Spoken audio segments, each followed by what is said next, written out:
Makasih Bang Zuma yang cakep. Kenapa nggak open Iya, Max kamu Zuma? kenapa? Kamu Open kenapa? Max Bang Zuma. Enggak. Kamu Kenapa kemarin kenapa? diturunkan Kamu Bang Zuma? kenapa? Kenapa diturunkan? Sekarang Takut juga takut sekarang hilang juga popularitas. Takut hilang sekarang juga saya popularitas. turunkan. Oh, Kamu kenapa? takut hilang popularitas. Iya, aku mau bilang Bang Zuma tuh ulama su kayak itu. Cuman sekedar popularitas. Iya, ulama su ini. Contoh ulama su ini bahasanya cuman oten. Iya, bahasanya cuman oten, gak ada yang lain. Ulama su ini. Ulama sekedar mencari popularitas ini. Iya. Nggak mau mengakui, munafik ini nih.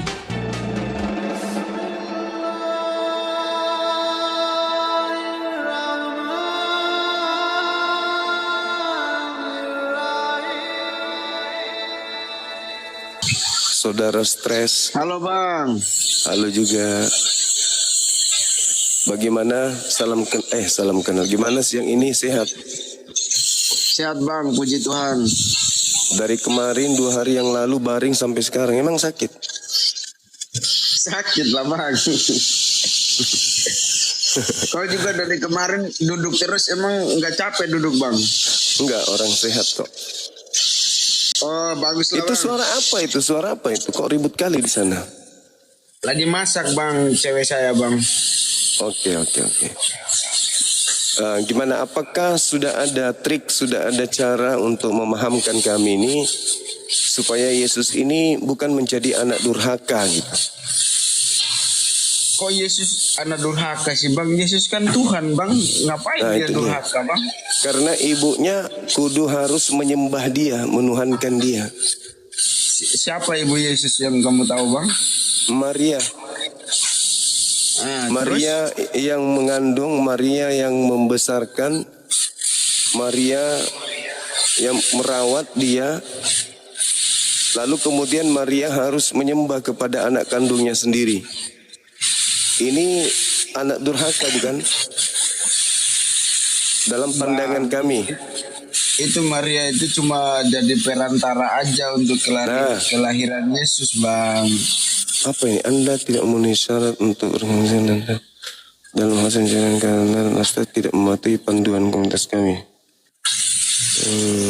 Kok Anda ini tidak termasuk dibilang melanggar? Kenapa ya? Siapa Bang yang melanggar Bang? Ini TikTok bilang gitu. Waduh, banyak dosaku berarti Bang kalau kayak gini nih. Iya, lanjut. Bagaimana menurut pandangan saudara tuh? Apa konteksnya gimana Bang? Yesus harus menjadi Tuhan bagi iman Kristen, berarti Maria yang mengandungnya kudu wajib menyembah Yesus. Gitu.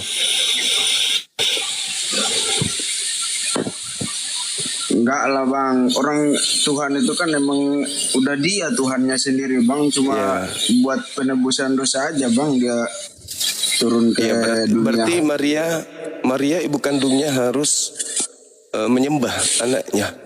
Ya pastilah Bang, kan Maria kan cuma manusia biasa Bang. Itulah yang disebut anak durhaka. Durhaka gimana sih maksudnya? Cobalah Anda pikirkan.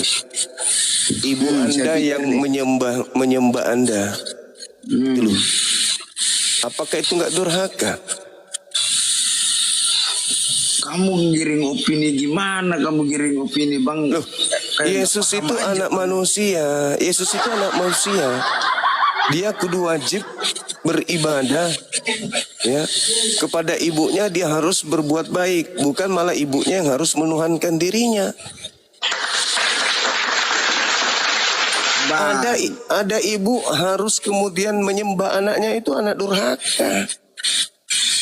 Lah, itu Yesus kan emang dia Tuhan sendiri. Itu Bang. menurut agama Anda. Ya, terus menurut siapa? Agama Anda lah inilah yang merusak tatanan hubungan antara ibu dengan anaknya gitu loh. Agama Anda ini gimana? Kok ada ibu kandung menyembah anak kandung?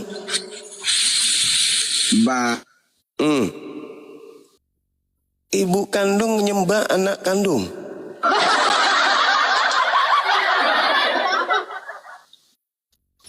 Halo. Iya, halo, semangat Halo, siang. selamat siang. Iya, selamat siang, Bang. Siang, saudara Maaf dari ini nggak bisa buka kamera, Bang. Katolik Protestan. Protestan. Iya, silakan buka kamera. Lagi ada pelanggaran, Bang. Tapi di sini bisa. Ya memang nggak bisa di sini di penjelasan. Itu tinggal dipencet aja itu. Nggak bisa, Bang. Nggak bisa atau nggak? Bang, itu masalah itu apa tadi? Pertanyaan Abang itu. Iya. Apakah Yesus ini anak durhaka? Karena dia harus menyembah, ibu kandungnya harus menyembah dia, menuhankan dia, mengilahkan dia. Ibu yang susah payah mengandung seorang diri tanpa suami, membesarkan tanpa suami. Setelah anaknya besar, ternyata si ibu harus menyembah, menghambakan diri kepada anak kandungnya. Iya. Gimana pandangan agama saudara itu bisa diterima dengan pola Jadi itu? begini Bang, Coba, ya, kalau Maria itu kan cuman kayak dibilang teman saya itu perantara. Dia juga jadi kayak anugerah gitu, melahirkan anak tanpa suami gitu Bang ya. Lah kita Itu. juga ini adalah, ibu kita adalah perantara untuk kita hidup di bumi ini. Tadi Ibu begini Bang, adalah perantara aku kasih kita. contoh dulu Bang, begini Bang, aku kasih contoh Bang cuma begini.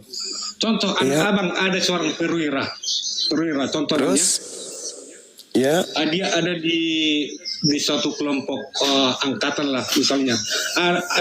Iya. Abang datang ke situ, abang manggil anak enggak namanya gitu, enggak bakal pasti abang manggil komandan ya gitu Bang ya, pasti abang ya. tetap saja aku panggil anakku, Enggak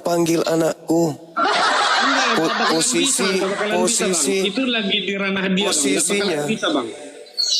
Posisi hubungan saya dengan anak saya, apakah saya lebih rendah dari anak saya? Jadi begitu ceritanya Bang tuh, bukannya apa gitu. Ayo, Itu kenapa Yesus itu bisa dibenci Gimana orang caranya? gitu? bukan masalah dibenci. Ini masalah agama Anda yang mengangkat kemudian sebuah pengajaran yang tidak masuk akal. Bagaimana mungkin ibu kandung menyembah anak kandung?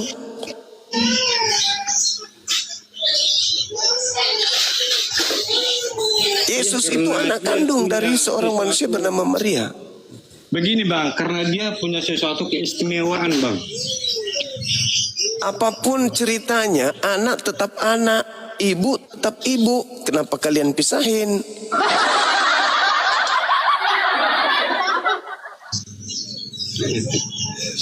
Ya Bang cuma bisa.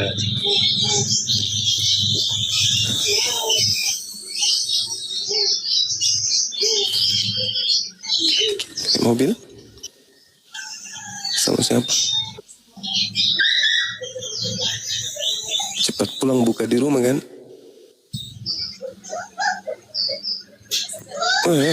Itikaf. Teman-teman tak itikaf. Enggak lah. Di mana? Hah? Yakin itu? Iya, abang nonton tuh videonya nanti nggak di sana. Itikaf.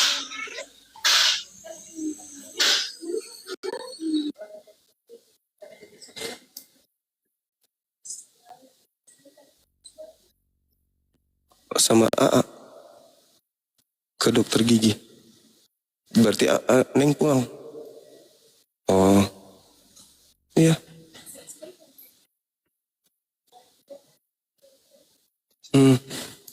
Iya sayang. Udah pakai mobil. Kenapa?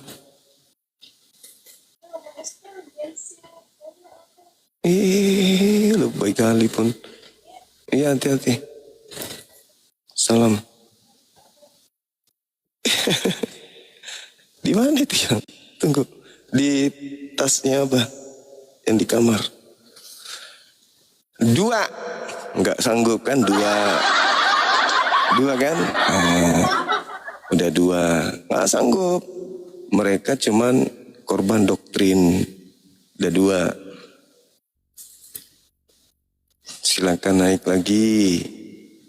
Ini azam mutakin ke ini bang, ke mana? Bikin komal sendiri bang. Jangan gangguin kita.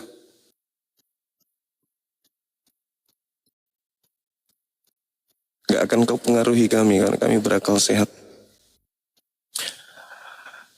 Silakan teman-teman non muslim naik lagi ke sini. Halo, semangat siang. Sahabat Yasmin barakallah. Halo, semangat siang. Kabur lagi.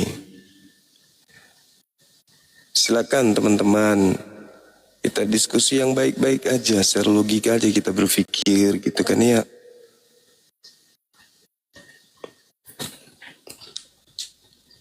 Agama non-muslim memutuskan tali hubungan kekeluargaan, kekerabatan antara Yesus dan ibunya.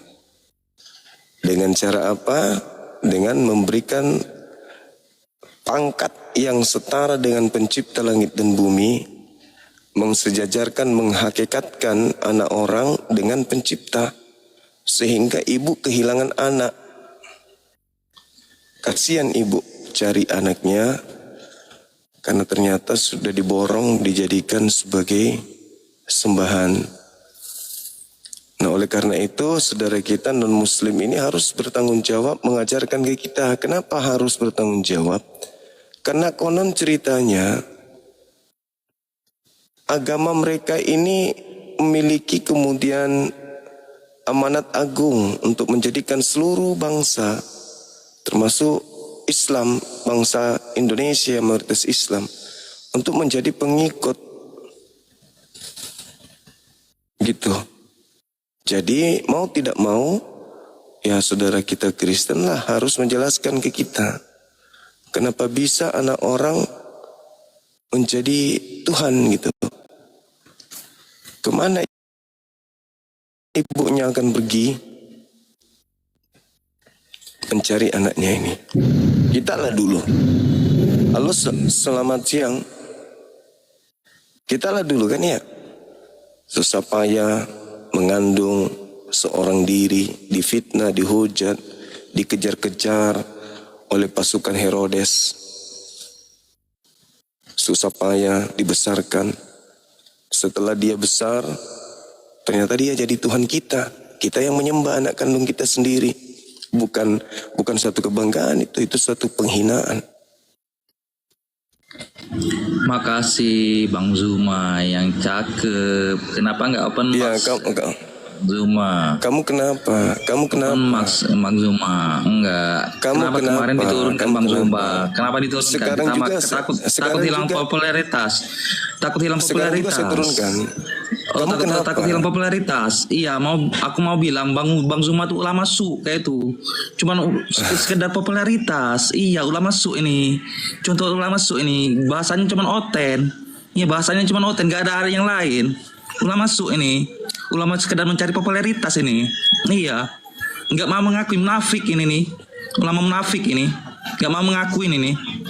Enggak mau mengakuin. Katanya mau mengakuin. Ulama su ini. Ulama yang mencari popularitas ini. Open mas bang. Yang fair bang. Kamu mau diskusi dengan saya enggak? Dari kemarin kita iya, silakan mau diskusi. Kita berdebat. Nanti diturunkan lagi. Nanti diturunkan lagi. Iya. Oke. Kamu Nanti diturunkan Katolik lagi atau ya. Protestan? Protestan Alhamdulillah atau Muslim 100%. Jawab aja dulu. Alhamdulillah Kalau Muslim 100%. kamu Muslim, ngapain kau ganggu saya di sini? Ngapain? Iya, Ngapain kenapa? Karena ulama Muslim. Aku mau nyadarin umat. Karena ini kan di ulama su. Seburuk-buruk makhluk di bawah kolong langit. Seburuk-buruk makhluk di bawah kolong langit ini ulama su. Sekedar mencari popularitas. Bahasnya tentang oten, coba bahas tentang Islam. Bisa nggak? Pasti nggak bisa. Pasti nggak bisa bahas tentang Islam. Kita bicara tentang Islam aja lah, nggak usah agama lain. Sayang kali Kenapa mau orang bahas tuamu Oten? melahirkan kamu. Iya kenapa? Orang Iya, tuamu oke. rugi, Popularitas, melahirkan dirimu kau popularitas, rugi. dirimu tentang popularitas, dirimu tentang popularitas. Rugi orang Ulah tuamu masuk melahirkan dirimu tuh. kamu. Dirimu tuh nggak sadar, ulah masuk dirimu tuh. Munafik dirimu tuh, munafik dirimu tuh, munafik dirimu. Terus tuh. apa? Open max. Apa yang Coba ingin? open max. Coba Apa open yang max. ingin kamu bahas? Kata Imam mengakui, kata Imam mengakuin. Apa yang ingin Kenapa kau tiba-tiba bahas dengan diturunkan saya? kemarin? Kenapa diturunkan kemarin? Sekarang Coba. juga saya Aku turunkan. pengen- Sekarang coba juga saya open max. turunkan. Coba open max. Nah, saya turunkan. Ayo. Ku turunkan kan. Emang lu siapa? Ulama su, penyusup. Sakit hati kau kan? Sakit hati kau. Ingin punya panggung tapi tidak dikasih panggung. Sial. Waalaikumsalam warahmatullahi wabarakatuh. Yang abang Ya, saya tadi dari mau mana kau? menanggap ya dari Balikpapan bang, dari Balikpapan. Iya. Ya. Dan tadi saya mau nanggapin Azam tuh bang, Azam tuh memang kadang-kadang ada di sama Armageddon tuh kadang-kadang membenarkan statement Armageddon yang seperti itulah.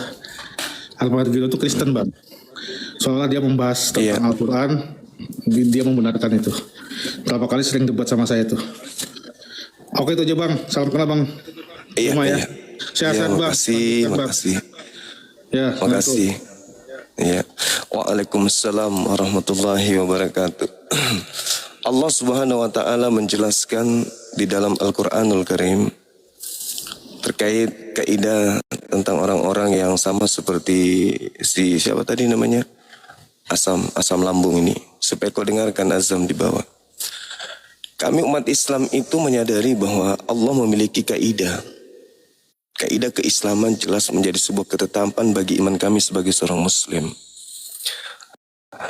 Jadi kalau Anda itu sebagai orang munafik, sulit bagi kami untuk memberikan kelonggaran di dalam membawa misi, di dalam Anda membawa misi untuk menjauhkan Islam dari akidah Islam.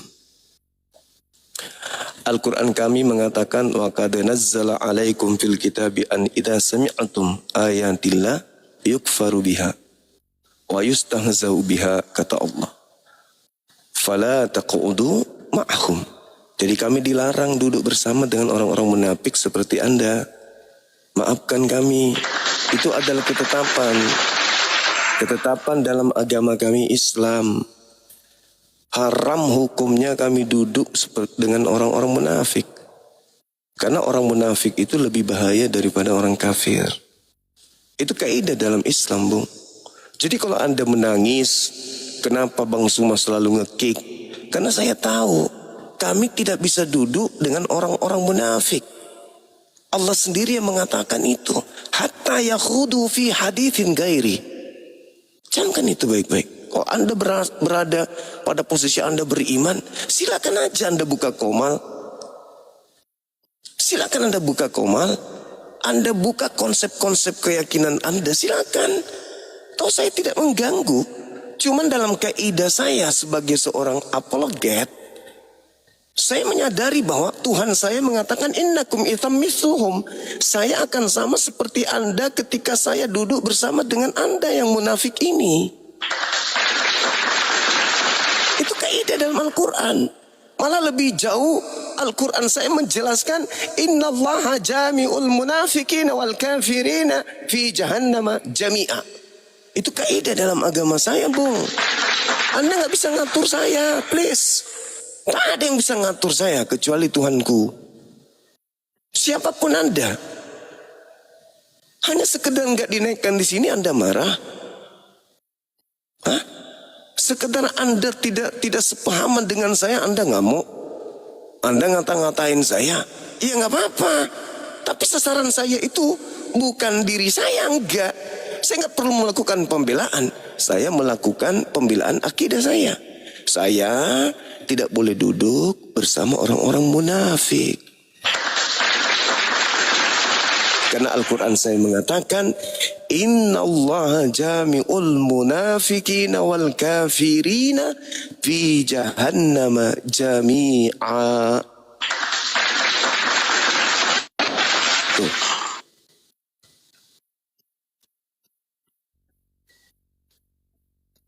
Agar saudara pahami ya. Mudah-mudahan Anda paham. Jadi jangan lagi Anda bersikeras harus ngikut ke kami, harus masuk di komal kami, nggak usah.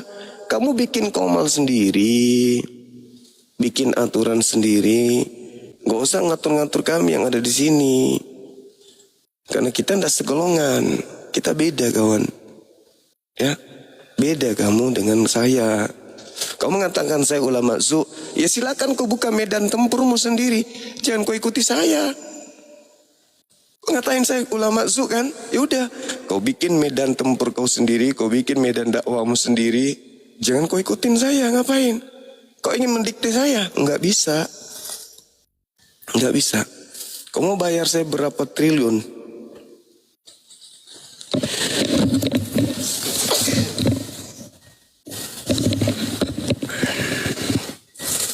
Tidak akan bisa membela akidah saya, membeli akidah saya nggak mungkin, ya, tak bisa, tak ada yang bisa membeli akidah saya di sini. Apalagi pegangan saya Quran. Anda mengatakan saya salah, silakan, itu tak masalah, tak masalah bagi saya. Saya tidak pernah mengusik Anda kan, benar? Oke ya, paham di situ ya. Jadi orang kafir, orang munafik, kata Tuhanku, itu bersama-sama di neraka jahanam. Nah, cukup Anda tahu itu. Jangan tersakiti, kan itu kayak di Quran. Tidak boleh kemudian Anda memaksakan kehendak Anda untuk saya harus sama seperti Anda. Enggak. Islam itu la ikraha fiddin. Islam itu hanya menyampaikan. Tidak boleh memaksakan. Ud'u ila sabili rabbika bil hikmah. Tidak boleh umat Islam itu memaksakan kehendak berbicara masalah keyakinan. Tapi menyeru wajib hukumnya. Wal takum minkum ummatu yad'una ilal khair wa ya'muruna bil ma'ruf wa yanhauna 'anil munkar. Pahami itu dulu. Anda enggak kenal saya sih soalnya. Itu susahnya. Anda pendatang baru tiba-tiba nongol masain kehendak. Enggak boleh gitu.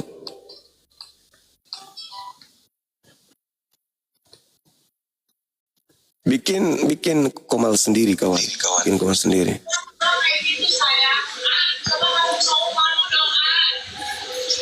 Ini kenapa setiap Anda naik, Anda selalu dibilang pelanggaran sama TikTok? Berarti aku ini orang terlanggar aku ini bang. Orang terlanggar. Ya gimana? Santai lah pandangannya bang. tadi. Santai aja, ngobrol-ngobrol aja. Iya, gimana menurut pandangannya? Apakah Yesus ini tidak dikategorikan sebagai anak durhaka ketika ibu yang mengandung durhaka bang? Iya, nggak mungkin. Memang nggak ada di dalam Bible itu, memang nggak ada, dan apalagi di Al-Quran beliau manusia suci. Nah sekarang pola kekristenan ini di Al-Quran Yesus nggak ada di Al-Quran bang. Pola kekristenan ini loh, polanya Kristen yang melantik anaknya orang menjadi Tuhan. Mau dikemanakan ibunya? Kalau dia tidak menyembah anaknya berarti masuk neraka. Kalau aku gak masalah kalau kamu ngomong-ngomong gitu bang, tapi pakai bahasa yang enak lah gitu, menghargai agama orang lah bang. Ya, saya harus berbicara dengan bahasa apa lagi? Coba, kamu Yesus anak manusia. Klaim agama orang itu salah bang, gitu. Bukan bagaimana agama Anda bisa menguraikan, menjelaskan di saat agama Anda punya misi mengkristenkan seluruh bangsa, tetapi agama Anda itu tidak masuk akal, nggak rasional gitu loh.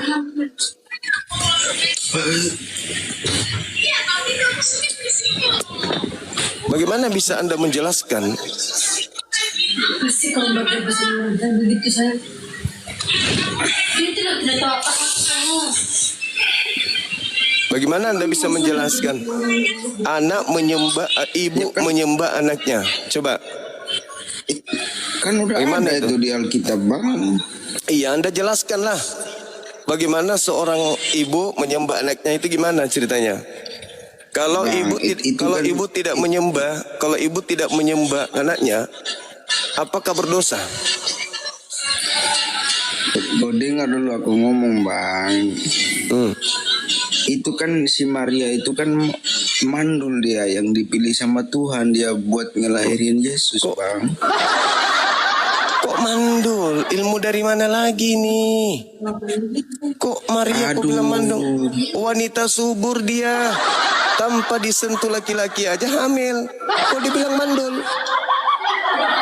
Aduh, gak paham nih awal mulanya gimana nih orang. Justru dia nggak paham, makanya kamu jangan berdebat sama orang bodoh. Aku dibilang bodoh lagi. Dibilang bodoh ya kalian, itulah yang blow on. Gimana Anda memahami seorang ibu harus menyembah anak kandung? Ibu anak kandung itu Tuhan, Bang, ketahui. Anak kandungnya. Jauhkan. Nauzubillah bin zalim. Nauzubillah bin zalim. Nauzubillah bin zalim. Apa sih yang kau omong itu? Ibu kandung. Ibu yang mengandung. Ibu yang mengandung Yesus itu namanya Maria. Ibu. Lo nggak tahu dia mangsat dan bacot lo. Apa sih?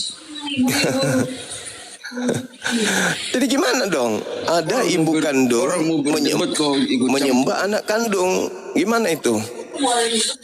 Itu Tuhan, Bang, bukan Gimana? ini, Bang. Itu di sisi lain Tuhan, oke, silakan, itu di agama Anda. Di sisi lain Tuhan bagi Anda. Nah sekarang agama Terus Anda menurut itu agama dikatakan apa lagi? beritakanlah Bible kepada seluruh makhluk.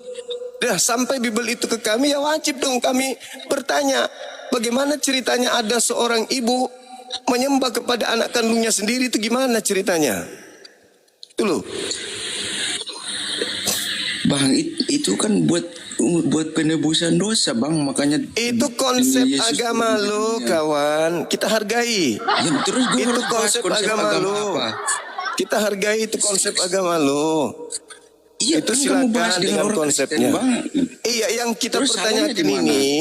yang kita pertanyakan ini, coba pahamkan ke kami bagaimana ceritanya ada ibu kandung menyembah anak kandung, itu gimana polanya gitu loh. Paham gak sih? Polanya itu dia emang Tuhan, Bang, yang turun ke dunia, Bang. Kau tahu gak? Kok jadi dokter? Anda pun mendoktrin saya jadinya kan. Saya nggak mau didoktrin, saya mau dijelaskan. Itu dan penjelasannya itu. Bagaimana bisa memahamkan ke saya orang yang berakal ini bisa menerima ada ibu kandung menyembah anak kandung? Bang, itu Maria itu dipilih sama Allah, Bang, buat ngelahirin Yesus, Bang, buat turun ke dunia, Bang. Masa kau gak paham juga? Itu doktrin. Saya tidak butuh doktrin, saya butuh ilmu. Bagaimana seorang ibu menyembah anak kandungnya sendiri, gitu loh. Aduh, gimana jelasin ke lu, Bang? Susah banget lu ngertiin. Iya, gimana Katanya mau kamu katanya kamu hobi baca Alkitab, masa gak paham juga jalan ceritanya? Justru karena saya baca Bible, makanya saya bukannya menemukan jawaban. Begitu Kalau loh. Quran kamu udah kuasai semua gak, Bang? Astagfirullahaladzim. Anda turun kalau Anda tidak mau fokus. Kita fokus pada tema. Enggak, aku nanya aja, Bang, kalau Al-Quran kamu udah kuasai semua gak? Saya bisa baca Quran. Yakin? Aku tunjukin nih kata-katanya kamu baca. Bisa nggak? Alamak, banyak cerita. Udah, kalau kau tidak sanggup di bawah. Lewat. Gak jadi. Ya, santai aja lah, Bang. Kamu dibawa sana. Kau ke gereja, cari pendetamu. Bang Zuma, Siap. Udah dapat berapa dari pagi giftnya? Aku lihat Baru- kerja ya. Baru 2 domba tadi, serigala baru 2, 3 dengan Anda. Buka kamera, kita Udah diskusi. Itu si Arum gimana si Arum tuh yang udah Islam bisa datang? Buka ini Enggak, kameranya. Bang. Itu si Arum gimana si Arum tuh, Bang? Si Arum tuh udah Islam bisa datang gimana tuh? Penistaan enggak? Ya udah, udah Penistaan aman nggak dia, si udah Arum aman. tuh, Bang? Udah Abang aman sekarang dia. Islam. Yang penistaan itu yang Tuhannya diludahi mukanya. Masuk Islam kok disolatkan, Pak? Mukanya Tuhan gimana sih, lu Pak? ditampar, Gimana sih, Bang? ditonjok, diludahin. Itu yang Gimana, kemudian Bang? Itu haram tuh penistaan. gimana? Haram tuh Habis itu disyaratkan itu penistaan nggak tuh? habis itu yang menistakan abang Tuhan penistaan, lu Kak. jilat pantatnya itu begitu kawan. Abang menista nggak tuh? Haram tuh di Islam loh. Abang syahadatin tuh gimana ceritanya? Hah? KTP-nya masih Islam. Ayo teman-teman sekalian, Katanya guru silakan yang ingin berdiskusi dengan Udah berapa baik banyak silakan duitnya? naik ke Udah berapa banyak atas. Kita berdiskusi tentang dua agama ini ya. Kenapa bisa ada ibu menyembah anaknya sendiri kan gitu ya? Udah berapa Biasanya dapat kalau Bang Zuma dari pagi ada nggak kerja, yang menganut dari GIF ya? agama itu, kalau ada penganut agama itu biasanya dia stres saja gitu loh, stres sehingga hal-hal yang tidak penting pun dibahasnya. Halo. Assalamualaikum warahmatullahi. Waalaikumsalam warahmatullahi wabarakatuh. Gimana Bang? Salah pencet Bang Juma. Salah pencet. Oke, makasih. Salam kenal. Siap. Udah. Ya, ini pertemuan kita yang kedua ya Bang ya. Selamat. Kalau nggak salah, ya kan ya?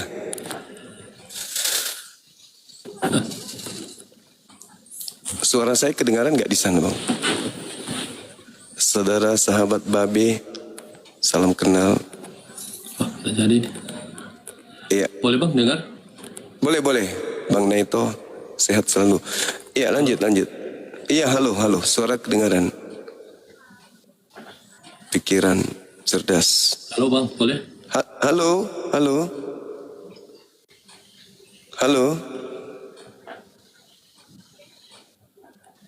Halo Bang. Iya, halo. Suara saya kedengaran?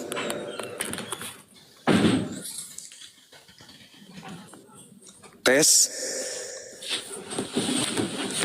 Tes mic. Halo Bang. Iya. Saya dengar suara abang.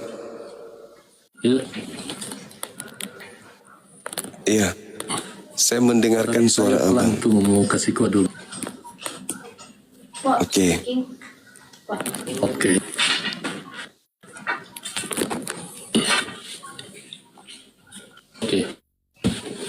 Siap. Sudah, boleh.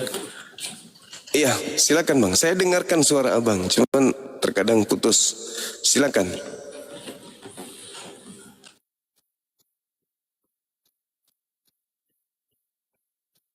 Oh, nge-lag beliau. Jaringan beliau, teman-teman. Gimana? Mungkin turun dulu baru naik lagi ya, abang ini. Japrizal, syukran.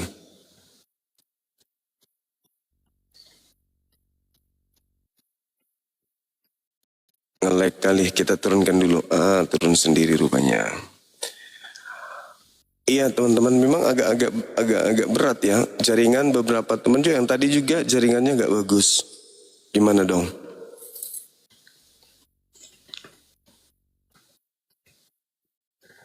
Beli. Bukannya kau sibuk bela akidahmu, beli. Malah kau sibuk ngurusin gip, beli. Kau sakit hati lihat itu gip berterbangan begitu. Coba kau tengok itu gipnya berterbangan, kau sakit hati rupanya. Ya Allah ya Karim. Beli. Sakit hati kau beli. Sakit hati beliau. Lihat gip berterbangan gitu dia sakit hati. Oke.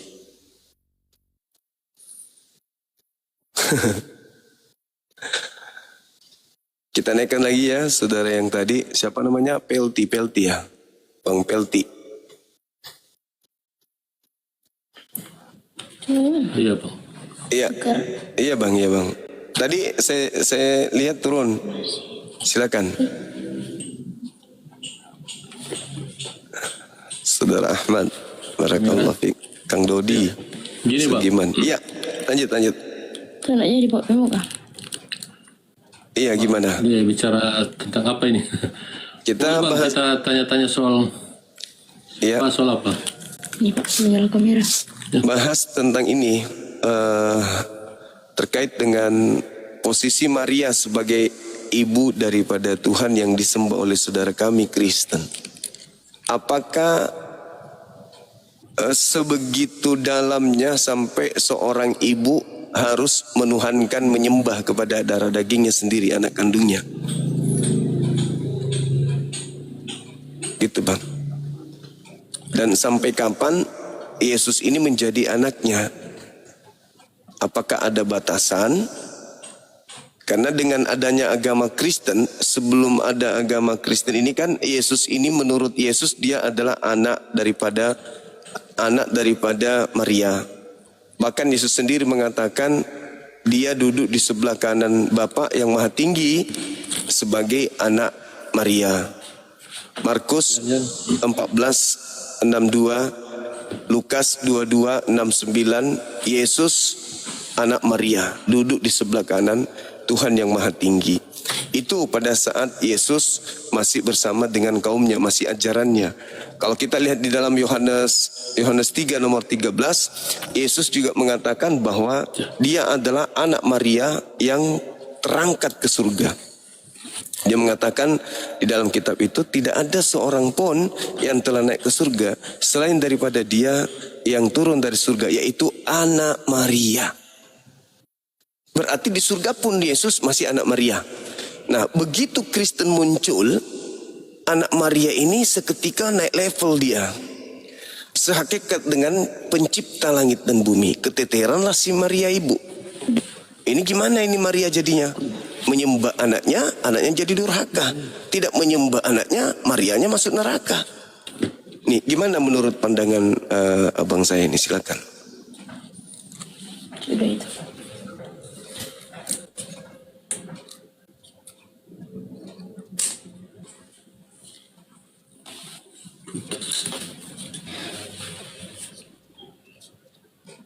Pendengar. Ada pendengar Bapak? Ya, silakan Bang, silakan.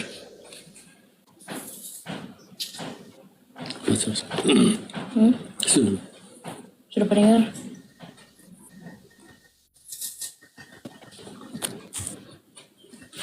Gini, Bang. Iya. Memang seperti itu sebagai apa ya, sebagai karena dia penjelmaan sebagai manusia, Bang. Ya seperti itu karena dia lahir dari Maria. Walaupun dia adalah Tuhan, tapi dia lahir dari Maria. Setidaknya dia itu ibu, Maryam itu ibu ketika dia berada di bumi. Tapi kalau kita baca di Matius, waktu Maria ibu Yesus dan saudara-saudaranya mau bertemu Yesus tapi berdesak-desakan, ada orang yang sampaikan kepada Yesus, ibumu ada di luar. Tapi Yesus mengatakan bahwa ibuku dan saudaraku ialah mereka yang melakukan kehendak Bapakku. Jadi walaupun Maria itu sebagai ibu di dunia, tapi di situ juga Yesus katakan bahwa ibunya dan saudara-saudaranya adalah mereka yang melakukan perintah Allah. Di situ, Bang. Iya, jadi, itu walaupun itu ibu. Nah, gimana? iya, itu dalam skala prioritas pengajaran ajarannya, yes. Tapi yang kita bahas di sini adalah terkait dengan hubungan darah.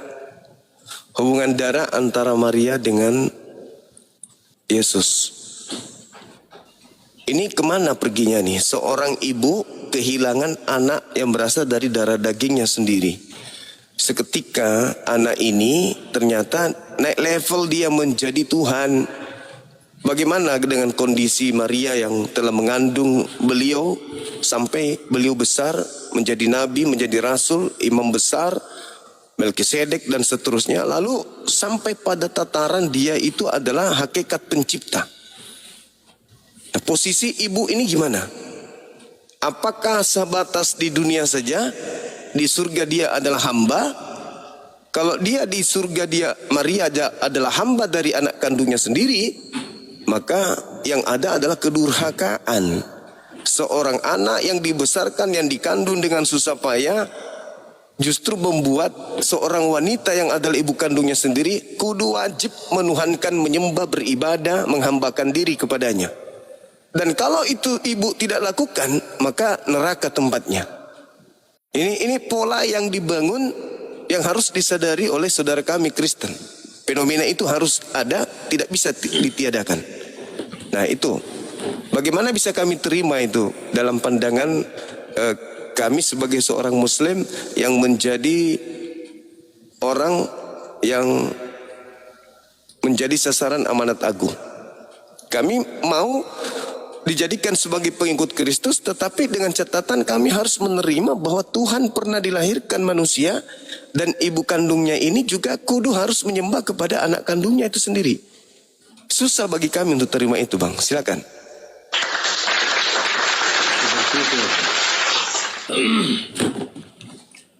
Memang Bang, kalau kita baca itu memang Maria itu tahu bahwa anak yang dikandungnya itu cuman titipan.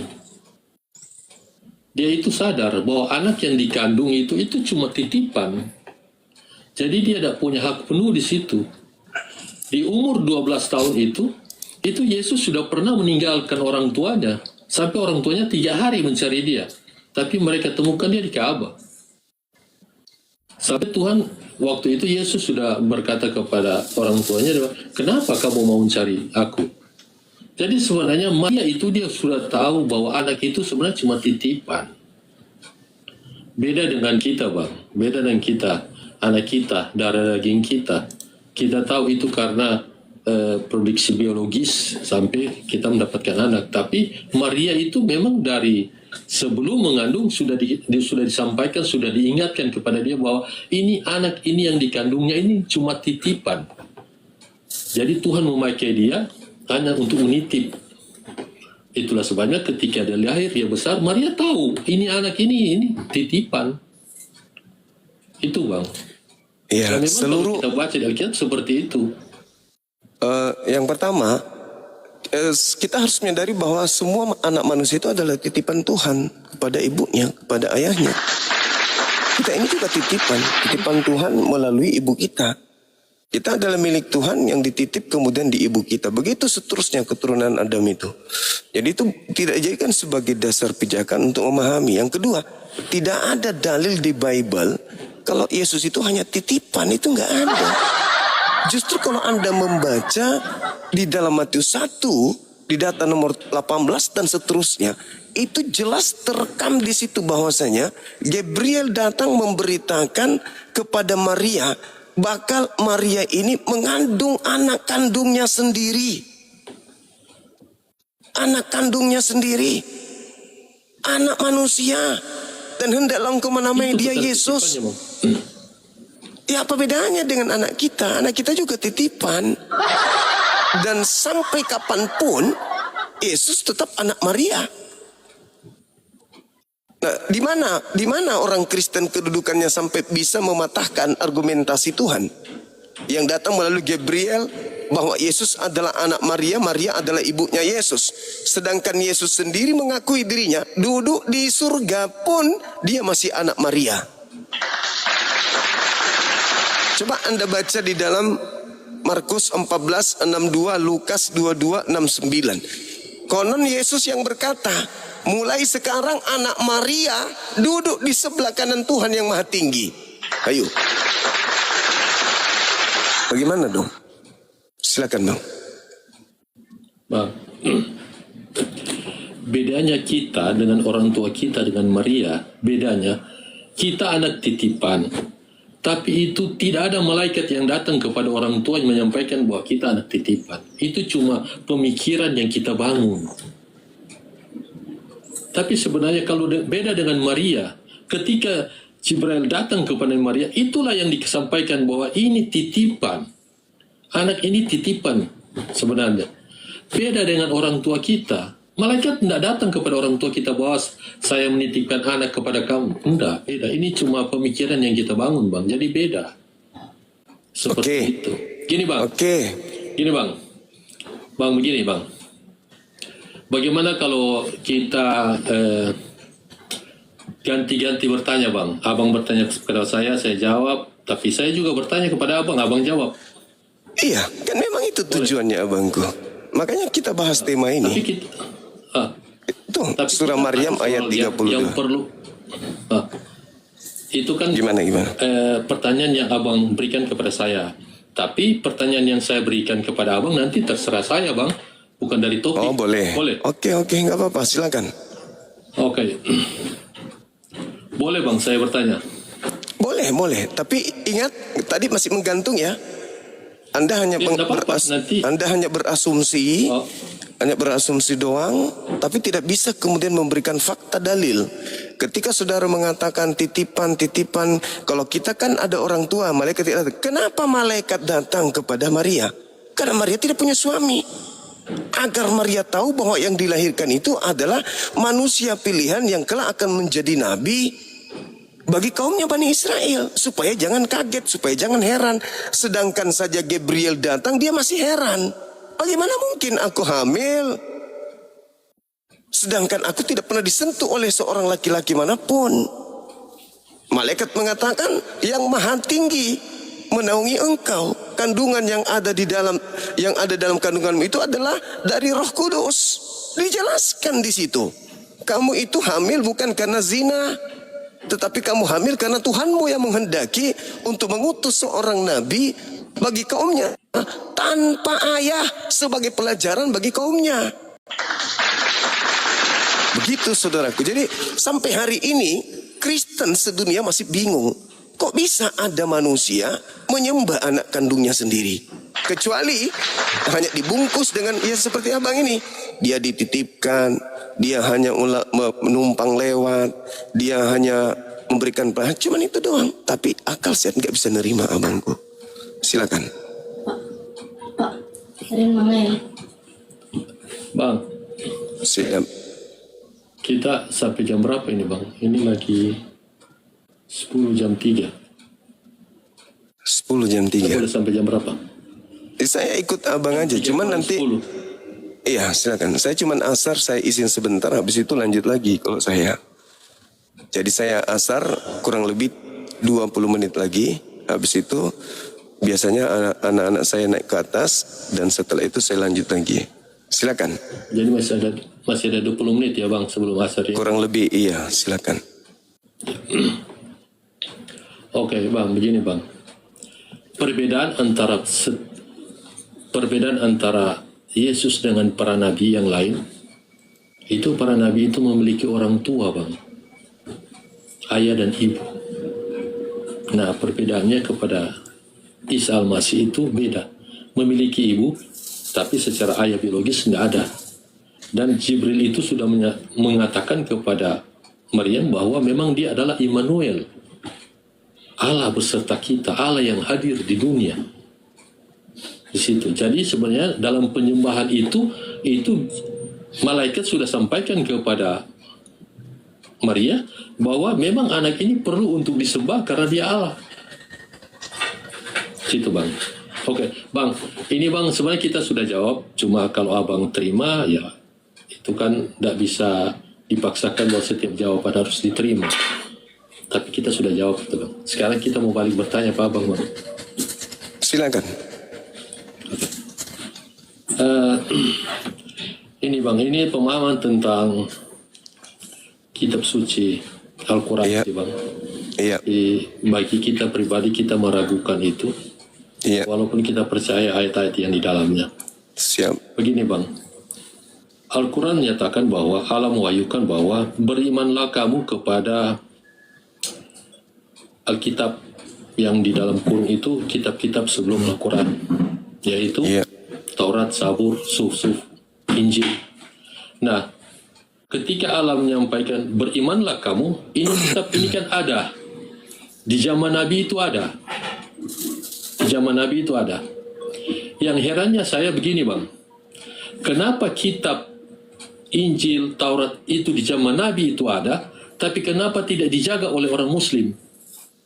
Justru sebaliknya, ketika Nabi Muhammad meninggal, sahabat-sahabat Nabi membuat kitab yang baru yang disebut Al-Quran. Sementara kitab ini menjadi saingan bagi Alkitab. Sebenarnya Alkitab itu sudah ada di zaman itu. Tapi sahabat Nabi membuat kitab yang baru untuk menyaingi kitab suci yang sudah ada. Itu bagaimana bang? Maksudnya bagaimana?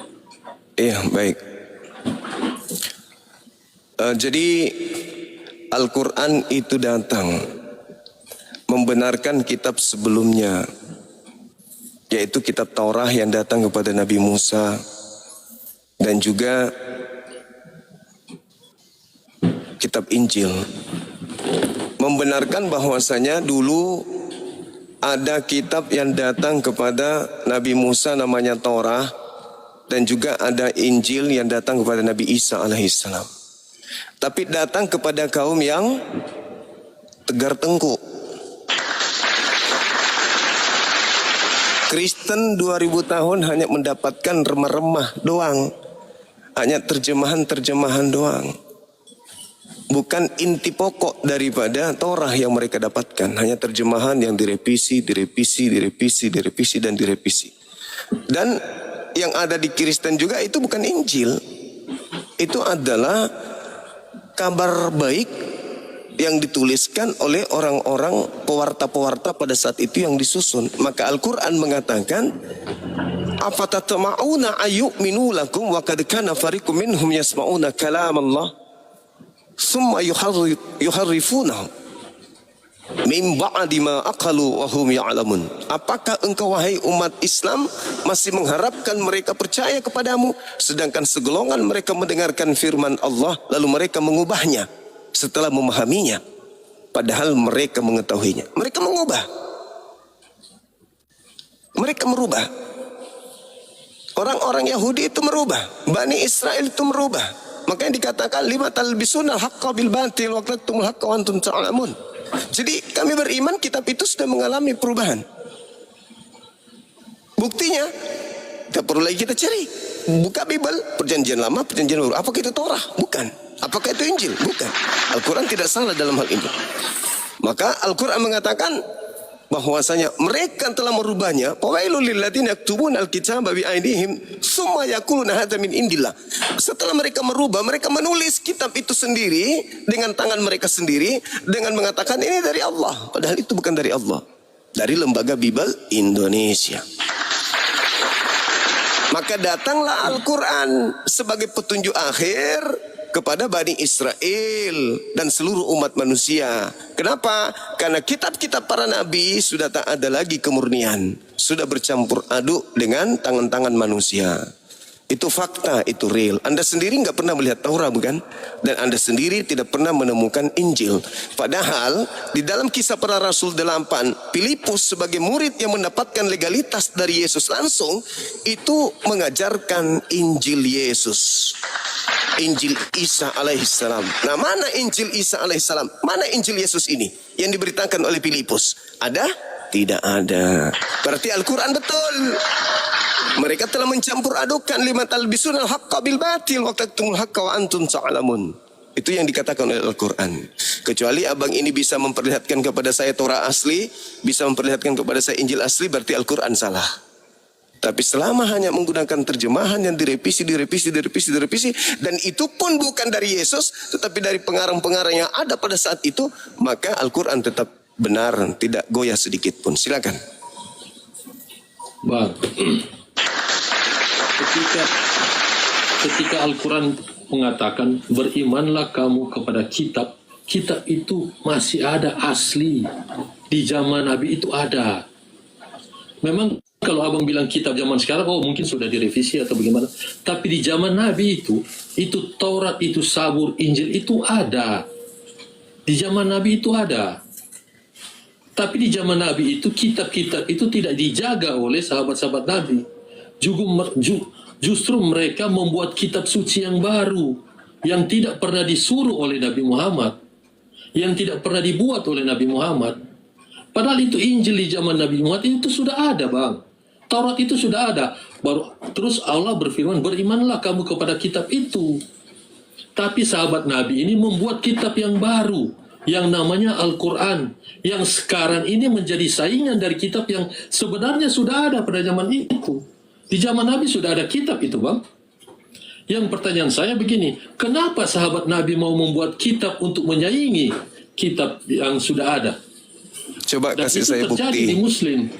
Abang, coba kasih saya bukti bahwa di zaman Nabi Muhammad ada Injil. Bang, ketika Allah menyuruh menyatakan di Al-Quran, berimanlah kamu kepada kitab yang dalam kurung itu, Taurat Injil, ketika Allah menyuruh beriman, itu kan ada kitabnya.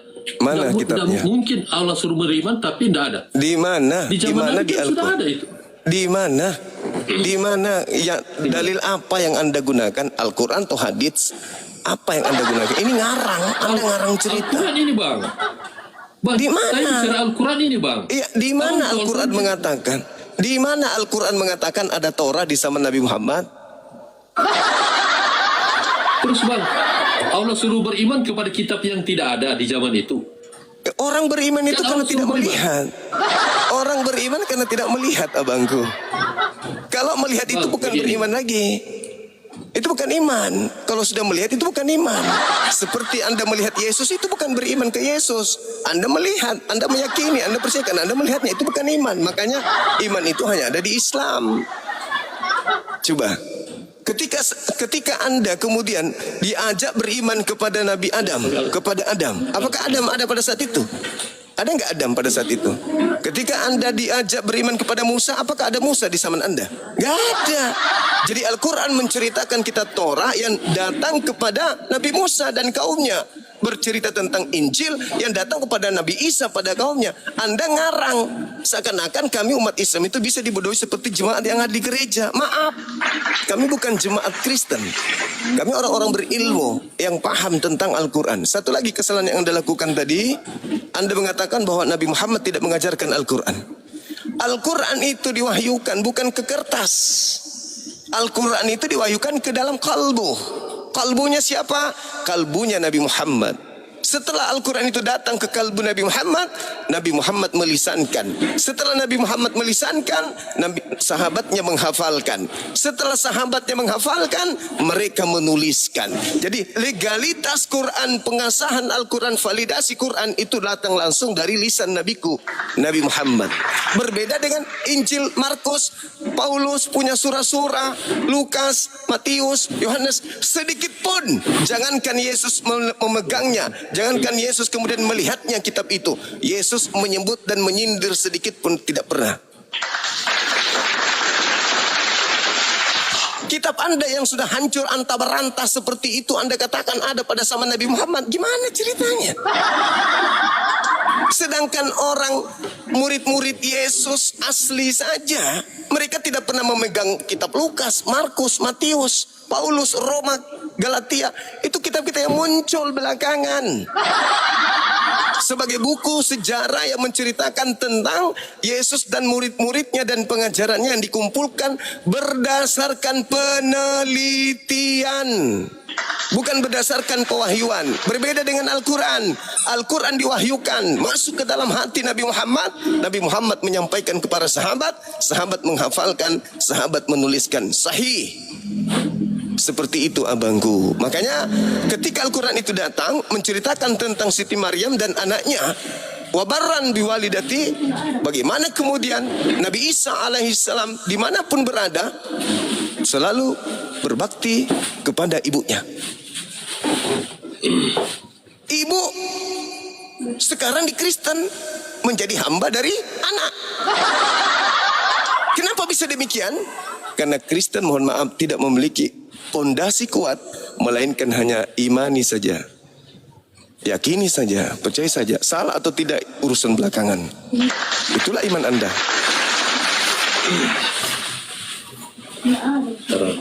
Sudah bang? Sudah.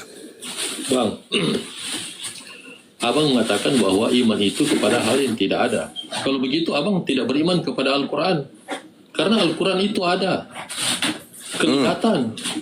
Terus? Kan? Seperti itu. Kalau abang beriman, abang katakan bahwa iman itu kepada yang tidak kelihatan, bagaimana dengan Al-Quran yang kelihatan? Oke, saya jawab. Cuma yang saya mau ulangi ini bang. Ayat Al-Quran menyatakan bahwa Allah menyuruh beriman kepada kitab. Betul. Belum Al-Quran. Betul. Tapi bukan kitab Anda. Ketika Allah Karena Taurat itu bukan Taurat itu bukan yang Anda pegang hari ini. Injil itu bukan yang Anda pegang hari ini. Kami tidak disuruh beriman kepada kitab saudara, tetapi kedudukan kitab saudara dalam iman kami dengarkan. Allah Subhanahu wa taala menjelaskan dalam Al-Qur'an seperti ayat yang saya bacakan tadi. Afatatma'una ayyuminu lakum wa qad kana fariqum minhum yasma'una kalam Allah. Itu iman kami. Kami beriman kepada kitab Anda yang sudah bercampur aduk, yang sudah diubah-ubah. Kami beriman sebuah kitab yang tadinya berasal dari Allah, diajarkan oleh Nabi Musa, diajarkan oleh Nabi Isa, kemudian diceritakan terulang oleh orang-orang yang tidak dijelaskan siapa, bahkan orang Kristen pun tak tahu siapa penulisnya. Itulah yang kami imani, bahwa Taurat sudah mengalami perubahan-perubahan, Injil telah mengalami perubahan-perubahan. Makanya Al-Quran mengatakan, fawailul lilladzina yaktubuna al-kitaba biaidihim. Jadi kami beriman bahwa kitab Anda itu adalah buatan karangan manusia. Al-Quran surah Al-Baqarah ayat 79. Itu iman kami. Jadi iman kami kepada kitab Torah pernah datang kepada Nabi Musa. Iman kami kepada Nabi Isa, kitab ketetapan itu datang kepada mereka. Tetapi di samping itu kami juga beriman bahwa kitab-kitab mereka sudah mengalami perubahan-perubahan. Itu iman kami. Bukan hanya sekedar beriman Torah, beriman Injil, tetapi di samping beriman Torah dan Injil diwahyukan, kami juga dituntut untuk beriman bahwa Torah dan Injil itu juga sudah dipalsukan. Nggak bisa dirubah itu. Itu pola dalam agama Islam. Fawailul lilladzina yaktubuna al-kitaba biaidihim tsumma yaquluna hadza min indillah. Silakan. Jadi maksudnya bang begini, Allah itu tidak bisa menjaga kitab yang sudah dia turunkan. Bukan tidak bisa menjaga. Bukan tidak bisa menjaga. Artinya ada perubahan, abang bilang. Lah, karena memang tidak ada jaminan Allah untuk menjaga Torah. Bahkan Nabi Musa pun sendiri mengatakan apa? Bagaimana kalau pertanyaan seperti itu? Berarti Tuhan tidak bisa menjaga firman-Nya yang datang kepada Nabi Adam. Buktinya Adam makan buah. Bisa dikatakan begitu. Berarti Tuhan di surga tidak bisa menjaga firman-Nya sampai Adam merubah firman itu. Iblis merubah firman itu. Gitu maksudnya. Beda dengan Al-Quran. Al-Quran mendapatkan jaminan. Apa kata Tuhanku dalam Al-Quran? Sekuat apapun makhluk ingin merubah kitabku, Al-Quranku tidak akan pernah bisa. Aku yang menjaga. Tapi Tuhan, pencipta langit dan bumi, tidak memberikan jaminan itu kepada Torah dan juga Injil. Kenapa? Karena Tuhan sudah tahu bahwa Torah akan ditinggal, Injil akan ditinggal, dan yang menjadi pondasi akhir itu adalah Al-Quranul Karim. Kenapa bisa demikian? Karena Tuhan memberikan ruang kepada kita untuk membicarakan, mendiskusikan tentang iman kepada kitab-kitab tersebut. Kalau kitab itu masih utuh, kitab itu terjaga, maka tidak ada ruang iman untuk membahas tentang kebenaran. Kita menjadi hampa jadinya. Oleh karena dirubah, maka ada ruang untuk berdiskusi, ada ruang untuk menjelaskan, ada ruang untuk menelaah. Seperti abang nih, abang manusia utuh, sehat, segar. Tapi kenapa Anda tidak bisa membedakan antara mana yang benar, mana yang tidak terhadap Bible, terhadap kitab saudara? Anda seakan-akan percaya itu adalah firman Tuhan. Dari mana firman Tuhannya? Sementara itu adalah bahasa manusia. Itu adalah terjemahan manusia. Terjemahan firman Tuhan bukan firman Tuhan. Yang firman Tuhan adalah bahasa aslinya, terjemahannya adalah bahasa manusia. Kitab Anda bahasa manusia, tapi Anda mengatakan itu firman Tuhan. Ini adalah satu kelemahan, ini adalah satu kemunduran di dalam ilmu manusia. Terjemahan manusia Anda katakan firman Tuhan, itu adalah kelemahan dalam beragama dan kelemahan dalam berpikir, sehingga melahirkan cacat logika. Begitu saudara. Silakan. Ya. Bang, ini bang akibat dari apa yang sahabat Nabi buat. Ini akibatnya. Apa lagi? Kasih dalil kalau bicara. Kasih dalil. Ini kita bicara logika ini bang. Enggak, jangan berlogika. Jangan logika. Jangan menggunakan logika akal-akalan Anda terhadap Islam. Nggak bisa. Islam itu ilmu pasti, nggak boleh asal-asalan. Silakan Anda kasih dalil di mana kemudian Anda bisa menjadikan sebagai landasan bahwasanya sahabat Nabi Muhammad itu merubah kitab-kitab. Silakan.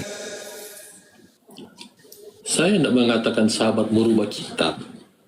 Saya mengatakan bahwa mereka membuat kitab yang baru. Kok membuat kitab yang baru gimana? Sahabat Al-Quran itu, Pak. Al-Quran itu kan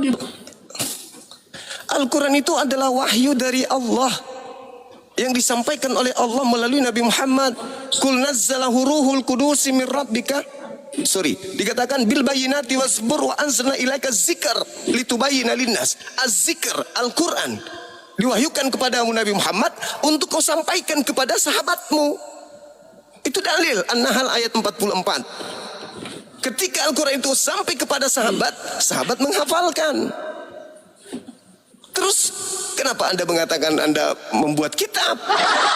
Bukankah itu Al-Quran memang diperintahkan untuk dihafalkan, untuk diajarkan kepada seluruh manusia? Litubayyana linnas. Ini Lukas ini yang Anda harus pikirkan. Lukas dapat mandat dari mana bikin kitab? Paulus dapat mandat dari mana bikin 13 kitab? Markus, Matius, Yohanes itu kitab-kitab dari mana itu? Yesus pernah mengenal kitab itu, Pak? Tidak pernah. 13 buku Paulus ditambah Ibrani 1, Kisah Para Rasul, kemudian ditambah lagi Petrus 1 Petrus, 2 Petrus, ditambah lagi 4 kitab kanonik, bla bla bla. Itu Yesus tahu nggak kitab-kitab itu? Nggak tahu. Al-Quran, Nabi Muhammad jelas mengatakan apa? Khuzu al-Quran min arba'ah.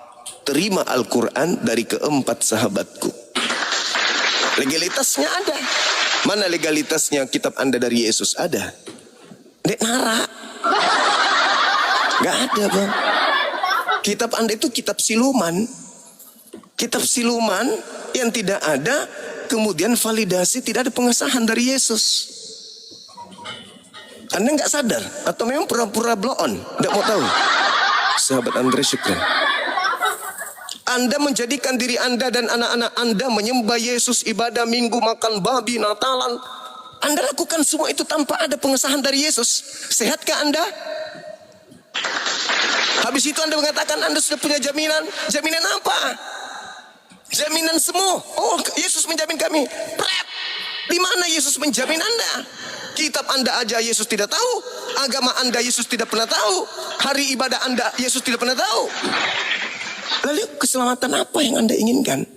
Bahkan untuk memperjuangkan kebenaran keyakinan Anda, Maria ibu Tuhan, Yesus anak manusia, ibunya yang melahirkan sebagai ibu kandung, menyembah anak kandungnya sendiri, Anda keteteran. Habis itu Anda bermimpi masuk surga. Masuk akal aja kagak.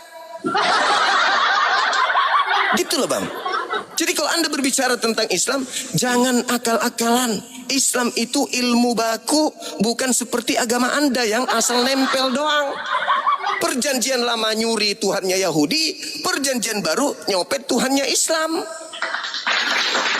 Meninggalkan cangkang seperti kalomang, padahal yang kalian sembah itu adalah dewa Agnosos Theos, sembahan orang Yunani di Athena yang kalian sembah. Kalian bungkus dalam nama Isaus Al-Masih atau Isa Al-Masih, padahal cuma nebeng tenar. Dewanya Athena disembah supaya tidak dianggap dewa, disembunyikanlah dewa itu dengan membungkusnya dengan nama Isa Al-Masih. Padahal yang kalian sembah di gereja itu bukan anaknya Maria. Makanya kalian tidak mengakui, oh enggak, itu bukan anak Maria. Anak Maria itu cuma di bumi doang. Setelah itu bukan lagi. Ya memang bukan. Cuman saya minta kejujuran. Yang kalian semua yang bukan anak Maria. Tapi dewanya orang Athena. Nama Yesus itu cuma dia pakai saja. Yesus mengatakan kepada kaumnya, waspadalah kepada iblis yang datang kepadamu memakai namaku. Dan berkata, akulah Kristus. Iblisnya akan menyesatkan banyak orang. Memakai namaku. Itu dalil. Matius 24, nomor 4, nomor 5, nomor 24. Lukas 21, nomor 8. Itu jelas itu. Makanya keteteran. Kalian menyembah anak Maria? Enggak dong. Ya memang enggak. Paulus mengatakan apakah yang datang kepadanya itu anak Maria? Bukan. Paulus sendiri mengingkari kalau yang disembah itu bukan anak Maria. Di mana dalilnya? Galatia 1 nomor 1, Galatia 1 nomor 11, nomor 12. Aku menjadi rasul bukan oleh manusia, tetapi oleh Yesus Kristus. Nah, dia aku itu, Yesus bukan anak Maria. Saudara-saudaraku, aku camkanlah, aku tegaskan kepada kalian. Injil yang aku terima, aku tidak menerimanya dari manusia. Bukan manusia yang mengajarkan aku Injil, tetapi Yesus Kristus. Tuh, di aku itu, bahwa Yesus bukan manusia. Berarti bukan anak Maria. Berarti yang kalian sembah bukan anak Maria. Makanya belepotan. Harusnya Anda mengatakan, apakah Maria menyembah anaknya? Tidak dong, Maria tetap aja menyembah Elohim. Karena Maria orang Yahudi, sembahnya Tuhannya Yahudi. Kalau dia orang Yunani, baru menyembah yang namanya Yesus Kristus, dewanya orang Athena. Jadi Yesus dan ibunya sama-sama menyembah Tuhan mereka, yaitu Elohim. Eloah Abraham, Eloah Ismail, Eloah Yakub. Sedangkan orang Kristen menyembah dewanya orang Athena dalam nama Yesus Kristus. Makanya ketika orang Kristen, maaf nih, orang Kristen bertemu dengan Yesus, apa kata Yesus? Sorry. Kalian ini siapa kok pada berkulup? Makan babi, kalian ini siapa? Maaf, aku tidak mengenal kalian. Kalian semua adalah pembuat kejahatan. Nah, orang Kristen mengatakan, Bu, kok bisa begitu? Dulu kan kami di bumi bernubuat pakai namamu. Mengusir setan pakai namamu juga. Bahkan kami bermujizat pakai nama. Oh, sorry, kalian pembuat kejahatan. Maaf. Aku tidak mengenal kalian. Hanyalah kalian daripadaku. Itu terjadi kapan? Pada hari terakhir di padang mahsyar. Anda datang ke Nabi Musa. Ini siapa? Datang kepada Nabi Daud. Oh, Anda siapa? Maaf. Datang ke Yesus. Sorry, aku gak kenal kalian. Apalagi datang ke Nabi Muhammad. Gak mungkin. Gak mungkin diterima. Jadi kalian hanya mengikuti agnostos theos Yesus. Kemana perginya? Ke neraka. Kenapa bisa? Karena Yesus telah menanggung dosa dunia. Dosa kalau mau ditebus bukan ke surga, Pak. Dosa kalau ditebus ke neraka. Utang di pegadaian kalau ditebus ke pegadaian. Utang di bank kalau ditebus ya ke bank. Utang dosa kalau ditebus ya di neraka toh. Kan di surga. Sudahlah. Sudah. Udah. Ini Bang.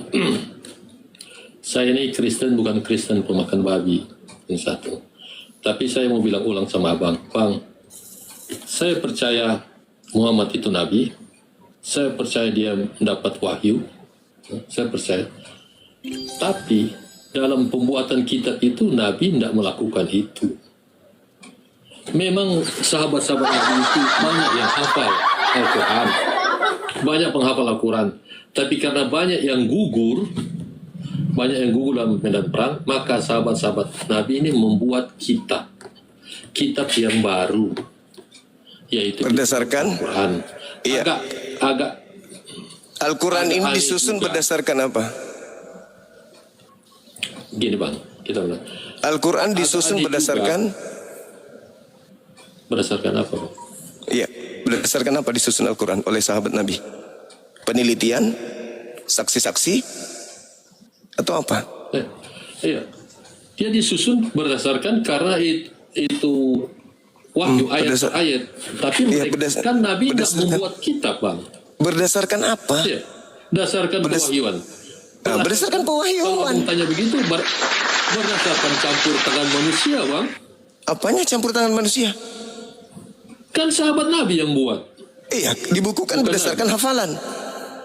Setiap Masalahnya tahun, begini bang, setiap tahun Nabi Muhammad menjadi imam, 30 juz dibacakan di depan sahabat-sahabatnya. Setiap hari Nabi Muhammad menghafalkan Al-Quran di hadapan sahabat-sahabatnya. Satu sahabat yang keliru memasukkan ayat, maka berguru semuanya. Tidak bisa salah. Sampai hari ini, jangankan pada zaman Nabi Muhammad, hari ini Anda baca Quran, satu huruf saja salah, saya pasti tahu. Apalagi di zaman Nabi Muhammad, zaman Rasulullah, zaman sahabat.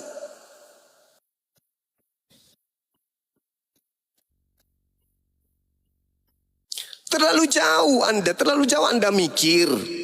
Nabi Muhammad berbicara, contoh, Iqra bismi rabbikal ladzi khalaq khalaqal insana min alaq Iqra wa rabbukal akram.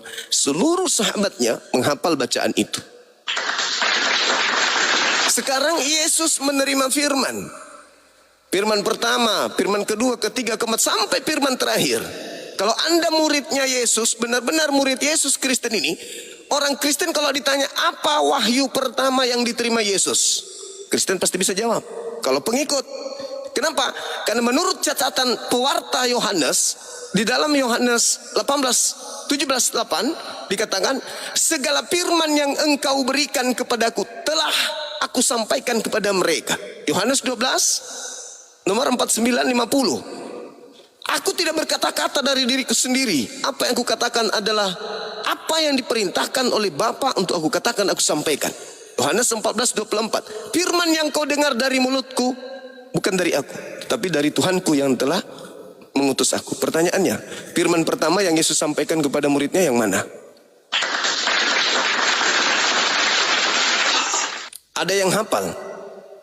Ada yang hafal firman yang dari Yesus? Enggak ada. Lalu tradisi dari mulut Yesus pindah ke Lukas itu tradisi apa? Tradisi jiplak? Bukan. Tradisi imla? Tidak. Tradisi dikte? Bukan. Tradisi apa? Enggak ada tradisi-tradisian. Firman yang Yesus sampaikan dengan buku Lukas dan surah-surah Paulus itu adalah dua keadaan yang berbeda. Yesus berbicara tentang firman. Firman yang kau dengar dari mulutku bukan dari aku, tetapi dari Bapa Tuhanku yang telah mengutus aku. Pertanyaannya, mana firman itu?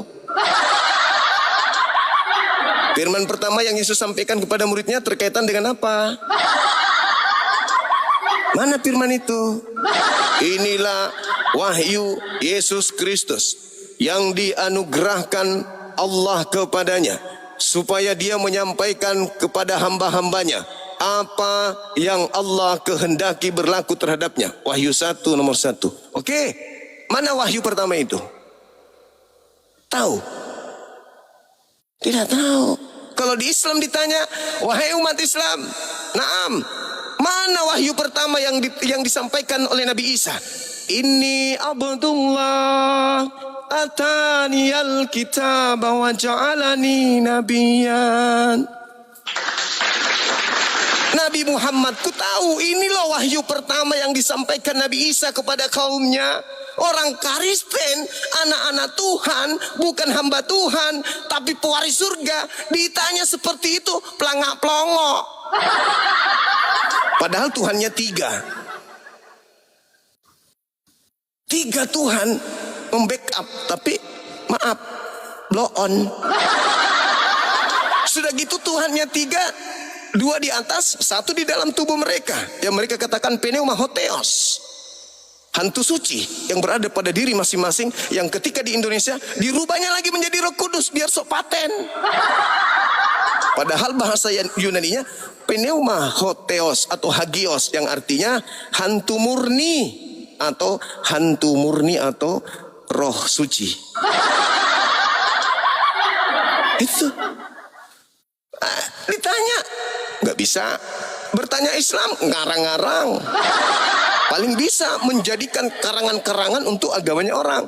Tapi ketika orang lain berbicara tentang agamanya berdasarkan dalil, pelangak-pelongok, bingung. Kalau bicara mengenai Islam, hebat, tapi dikarang. Tapi kalau bicara tentang agamanya, ada dalil, ditolak. Kan banyak itu yang kayak gitu, kan banyak abangku ini. Cobalah, sedikit aja kasih informasi ke kami. Yesus menerima wahyu enggak? Nerima. Wahyu pertama yang disampaikan Yesus kepada Bani Israel yang mana? Kalau wahyu pertama yang disampaikan kepada Paulus, akulah Yesus yang kau niaya. Mana ada wahyu kayak begitu? Yesus menyampaikan wahyu, Yohanes 17:8, segala wahyu yang engkau berikan kepadaku telah kusampaikan kepada muridku. Oke, wahyu telah disampaikan kepada murid. Oke, ada nggak buku Lukas di situ? Nggak ada. Buku Matius nggak ada juga. Yohanes nggak ada. Apalagi 13 buku surat Paulus nggak ada semua itu. Itu yang saudara kami Kristen harus paham. Yesus seorang nabi, seorang rasul Tuhan untuk kaumnya Bani Israel. Kristen, kelompok asing yang mengatasnamakan dirinya pengikut Kristus dengan materi-materi sajian keagamaan berasal dari tulisan-tulisan wartawan yang tidak nyambung langsung dengan Yesus. Itulah Kristen. Itu fakta, itu real. Silakan Bang. Kalau masih ada yang ingin disampaikan, monggo.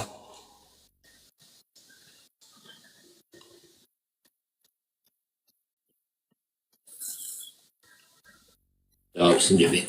Kalau mau tanya, apa wahyu yang diterima oleh Yesus Kristus? Yesus Kristus itu, dia mengajarkan berdasarkan Taurat kepada orang. Kepada orang yang kaya, dia katakan apa yang ditulis oleh Taurat. Enggak, maksudnya wahyu pertama itu yang mana? Taurat. Yesus mengajarkan Taurat kepada orang-orang, Bang. Itu bilang, ini kitabnya wahyu yang baru. Yahudi. Kalau wahyu pertama yang diterima Yesus. Ini waktu saya ini, Bang. Iya, wahyu pertama. Dijawab dong, jangan asal bicara. Wahyu pertama yang Yesus terima yang mana?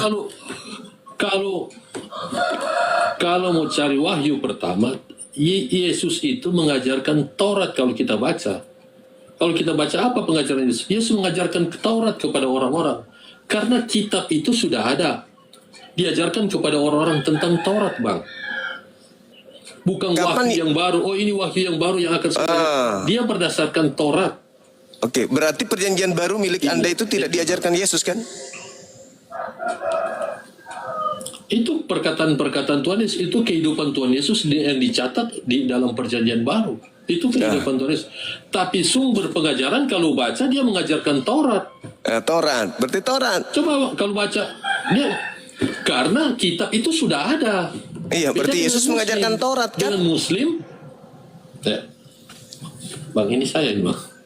Iya, saya bertanya, berarti Yesus mengajarkan Taurat. Oh, sudah, berarti dia nggak mengajarkan surah-surah Paulus, buku Lukas, Markus, Matius, Yohanes, betul? Surat Rasul Paulus di situ menguatkan Taurat karena berhubungan dengan kitab Taurat. Enggak, Yesus mengajarkan nggak buku-buku itu? Yesus sudah terangkat itu, Bang. Berarti bukan Yesus, sudah selesai. Tulisan. Gini, Bang. Oke, mari kita lihat ya. Abang bilang wahyu pertama. Kalau dia ada wahyu pertama, berarti ada wahyu kedua, wahyu ketiga. Wahyu pertama adalah satu ayat. Gitu kan, Bang? Iya. Apa wahyu pertama dari Yesus? Ayat. Wahyu pertama dari Yesus itu kita apa? bicara ini tentang Al-Quran. Wahyu pertama kan jelas, Iqra bismi rabbikal ladzi khalaq. Wahyu pertama. Yesus wahyu pertamanya apa? Oke. Wahyu kepada Nabi kan seperti itu. Wahyu pertama satu ayat. Wahyu kedua 2 ayat. Begitu kan, Bang? Yesusnya wahyu 3 ayat.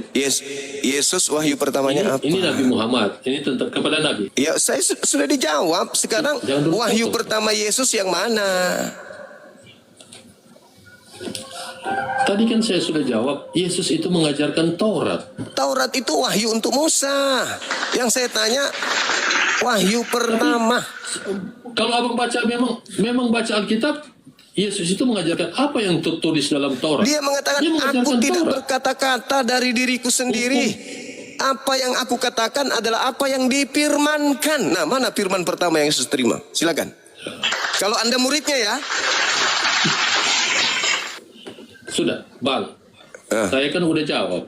Sekarang kita Wahyu buka pertama dulu mana? tanya kepada Abang. Wahyu pertamanya mana, abangku? Tadi kan saya sudah jawab. Apa itu? Tadi kan saya sudah jawab bahwa Yesus itu mengajarkan Taurat.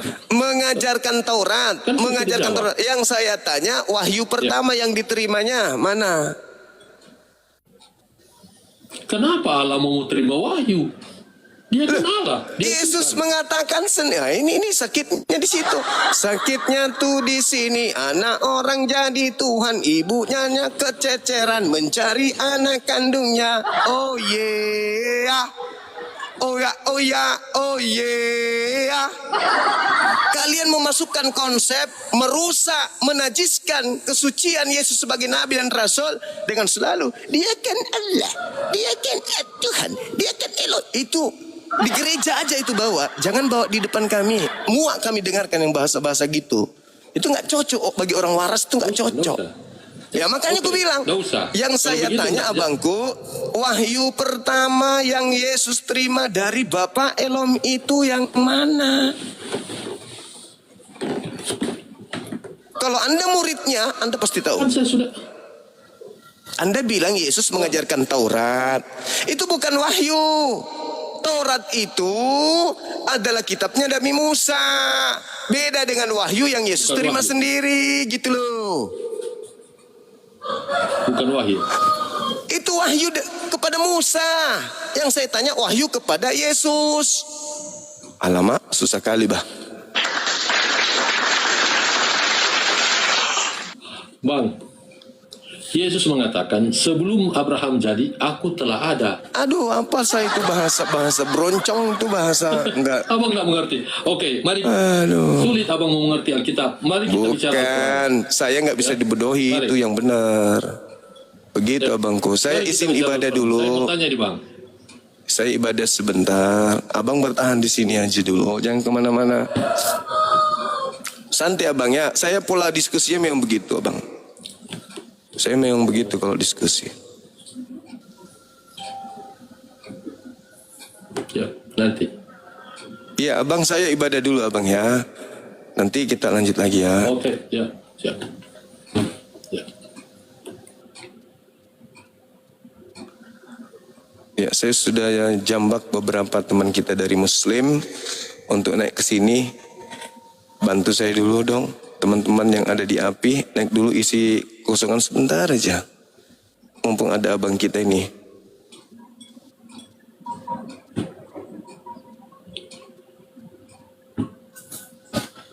Tunggu ya bang, sabar ya bang ya. Abang di Sulawesi juga rupanya ya? Ya, Sulawesi Utara.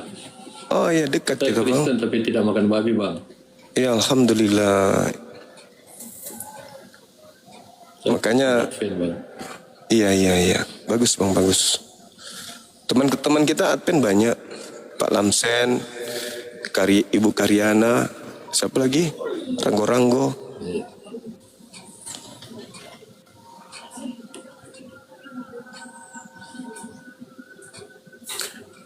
Mana temanku? Naiklah ke sini dulu. Naik bentar. Aku opungmu mau ibadah.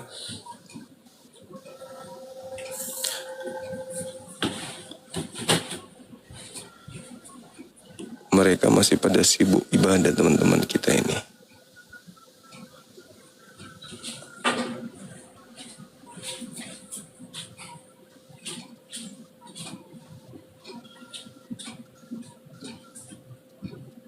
Oke, lanjut sedikit bang sambil nunggu.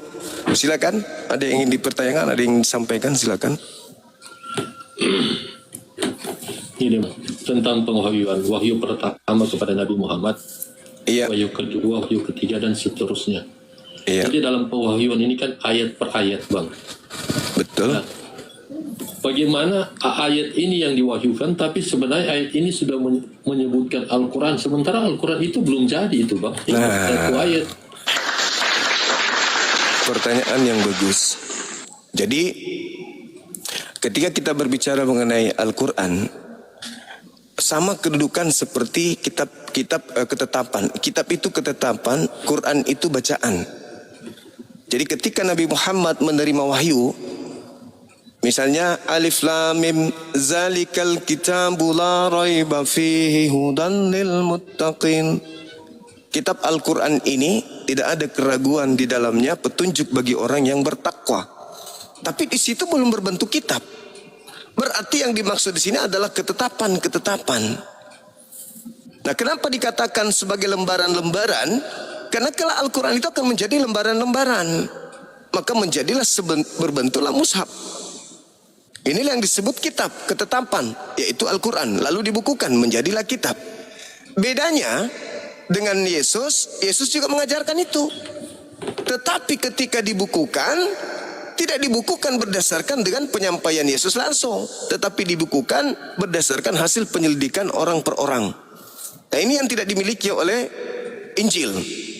Injil diajarkan oleh Nabi Isa, kemudian Al-Quran diajarkan oleh Nabi Muhammad. Al-Quran dibukukan, Injil tidak dibukukan sesuai dengan apa yang datang kepada Nabi Isa, melainkan cuma diajarkan saja pada zaman itu. Lalu orang-orang melakukan penelitian tentang Nabi Isa, lahirlah buku-buku Anda. Jadi Al-Quran pada saat diwahyukan memang bukan berupa buku, tapi sudah dikatakan sebagai ketetapan. Kitab itu artinya ketetapan. Zalikal kitab, inilah ketetapan yang datang kepada wahai Nabi Muhammad. Kenapa disebut nama Al-Quran? Karena memang bacaan. Makanya diwahyukan bukan berupa kitab, diwahyukan dalam berupa ilham yang kemudian disampaikan ayat per ayat kepada baginda Rasulullah Muhammad sallallahu alaihi wasallam, lalu dibukukan setelah dihafalkan. Begitu Abang. Ayo teman-teman. Iya, silakan. Itu kan ayat. Seharusnya begini Bang, ketika diwahyukan, berimanlah kamu kepada ayat atau kalimat ini. Seharusnya pewahyuan seperti itu, berimanlah kamu kepada ayat atau berimanlah kamu kepada kalimat ini. Tapi karena Al-Quran itu belum jadi, kitabnya itu belum jadi itu Bang. Masa kitabnya belum jadi tapi ayat itu sudah mengatakan bahwa kitab Al-Quran. Sementara dalam pewahyuan itu ayat per ayat itu Bang. Iya. Nggak bisa ada belum ada Al-Quran, masih ayat. Tapi ayat itu kok sudah menyatakan bahwa ini Alkitab Al-Quran. Ini yang menurut saya ini Bang, ini campur tangan sahabat Nabi ini. Tadi sudah saya menjelaskan, padahal ada dua kata, kitab dan juga Quran. Kitab ketetapan, Quran bacaan. Apa yang jadi masalah di sana? Nggak ada yang jadi masalah. Ketetapan yang dibukukan, bacaan yang dibukukan, jadilah kitab Al-Quran. Tidak ada masalah di sana. Kitab itu ketetapan. Gini Bang. Gimana? Dalam pewahyuan, kitab itu belum jadi. Dalam pewahyuan, kitab itu belum jadi. Iya, ketetapan sudah ada kan? Kitab itu dibuat oleh.